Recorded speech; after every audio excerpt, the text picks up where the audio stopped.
As a child growing up, I had a very keen interest in artwork. In fact, I was caught doodling many times in class when I should be doing my homework. In an old remodeled warehouse in a small Wisconsin town, Klaus Lebrecht creates some of the most realistic wildlife art the world has ever seen. It's just a never-ending, could call it even a struggle, I think would be a good word, because we're never satisfied 100% with the things we do. We always say, well, it's good, but it could be done a little bit better. This son of German immigrants married a passion for art with a love of nature and an old world work ethic to build a family business renowned for bringing the outdoors indoors. My parents, my father came from the old world traditions of that you see in Europe. The Europeans are noted for their attention to detail and extremisms and just being perfectionists and so forth. So that's something I just got for free. I didn't cultivate that. It just became part of me right from the beginning. I just took great pride in the things I did, and still do to this day. Taxidermy has been around forever, and preserving an animal this way takes plenty of skill. But creating lifelike replicas of the world's most magnificent big game animals from scratch takes things to a whole new level and is not a simple task. Internal enamel. Klaus's son Dieter is the master craftsman, whose job it is to take some of Mother Nature's most elaborate creations and duplicate them down to the smallest bump, crease, point, and crevice. They start by applying a coat of rubber to the original antlers. Tin is added along pre-selected seams, then fiberglass is applied to create a rigid mold. The more complicated the antler set, the more pieces to the puzzle. Take the world record non-typical moose, for example.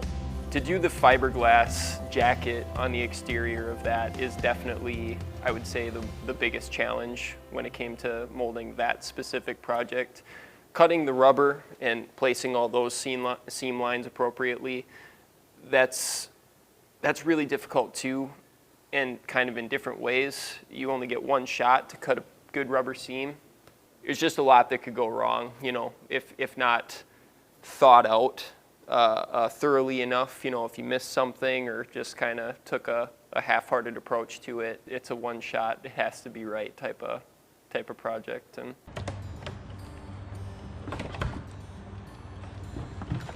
on a normal moose, you're pretty much just running a seam of flashing just around the perimeter of that plane, and that's it. I mean, you're talking about one mold having maybe 10 pieces of fiberglass, large pieces of fiberglass, and that's it, versus the big non-typical one having, I would say,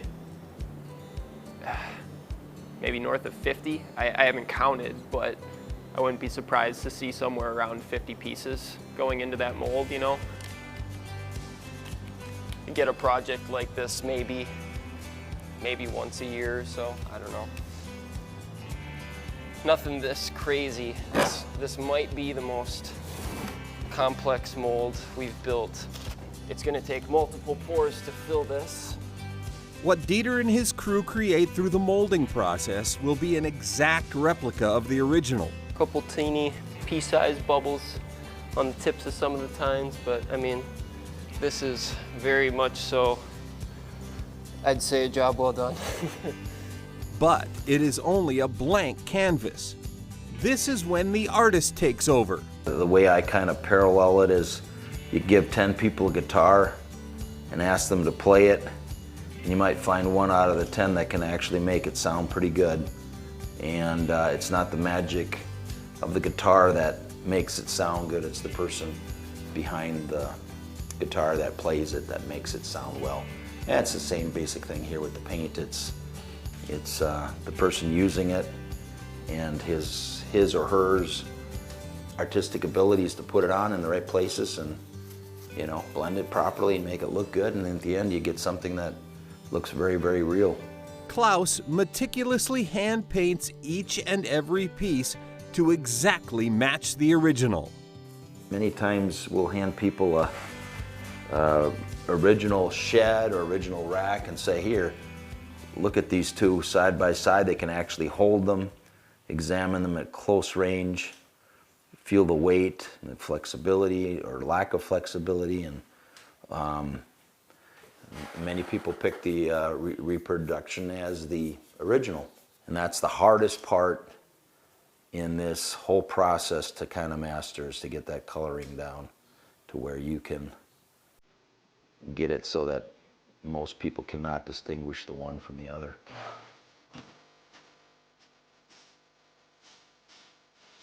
But Klaus and his team of talented artisans have taken wildlife art to an entirely different level. Not only have they mastered the art of the animals themselves, they've taken on the entire world in which they live.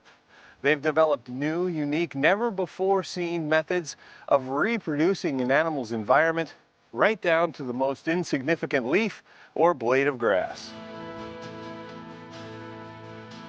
It's a statement I'll make that may be taken as kind of arrogant, and I don't mean it to sound that way, but it's not that we as artisans are so good as much as it is that other people don't care as much about what they do. The good enough attitude, oh, that's good enough, that's good enough.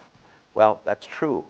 It might be good enough. It might be good enough for 70% of people that are buying your product. But for us, what matters is it's good enough for us. We have a standard ourselves personally where we say this is what we feel is good enough. We want to make something that we are proud of. From recreating individual world record animals to building massive, completely lifelike landscapes, from their humble small-town Wisconsin surroundings, Klaus Lebrecht and his family of artists have taken taxidermy and turned it into a jaw-dropping art form. In the process, Antlers by Klaus is sharing lifelike versions of our Northland outdoors with wildlife lovers all over the world.